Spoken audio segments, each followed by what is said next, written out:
Okay, in this video, we're going to talk about 3 sounds. We're going to talk about ch, j, and sh. These are kind of the trickiest sounds to teach other than r, because the place inside the mouth is a little bit vague. Basically, if you think about it, if you make this on your own, think about how you make ch, ch, ch, ch, and where's your tongue touching. The tip of your tongue, I'm going to show you with my teeth. Here, the tip of your tongue usually touches right at here in the center, pushes up kind of at the top of this ridge right here. Push up there and pop down. It's a little bit difficult for some kids to get, so I try to tell them, okay, we're gonna push our tongue up like it's gonna go up our nose from inside of our mouth. That's about the best verbal clue I can give them for where to put their tongue. And then I'll use my hand again. This is probably something you'll want to do. So from the side, here would be my front teeth. And I say, okay, so this is the top of my mouth, my front teeth right here, my big front teeth. And this is my tongue. I'm going to take it, I'm going to push it up against kind of in the back. And then I'm going to take and curl it up and push it. See where it is? Kind of halfway back. See that there? I'm going to push it all the way to the top. And I'm going to let it go really quick. Ch, ch, ch. And then ch and ja are like the other pairs we've talked about. They're made the same way with the tongue. The only difference is turning your voice on, so it's j, j with your voice on. Sh is has that really great universal signal for what we're going to do when we make it shh. So that's a good clue for that one. When we make sh, our tongue inside our mouth goes to the same place as ch, but we don't touch the tip quite to the top. We kind of push it out to the edges, and there's this little gap right up at the top. You can see that. And we gently blow the air out. Shh.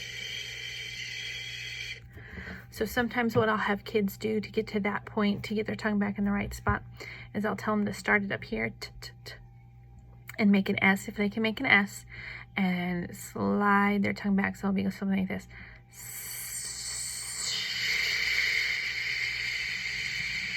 And stop when they get about halfway.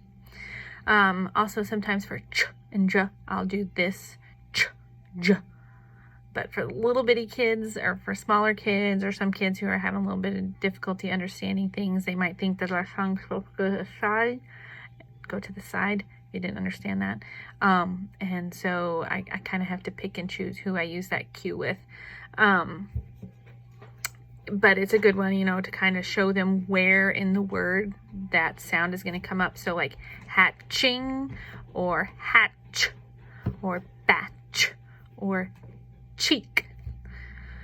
SH, you're going to kind of want to do that again, that hush signal, to help them know where in the word that sound is coming up. Hush, push, mashing, and still give them that little bit longer cue of that sound until they get better at it, at doing it on their own. Ch and ja, t and da are usually the ones that they get replaced with. So instead of saying like chin, kids will say tin. Instead of saying jump, they'll say dump, that kind of thing. So we'll say not dump, but jump, and give the both visual and verbal cue of the difference in those words.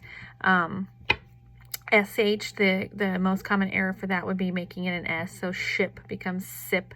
And so that's where you would do that. Not sip up here, but ship. Pull your tongue further back kind of cue. All right, so let me know if you have any questions about those sounds.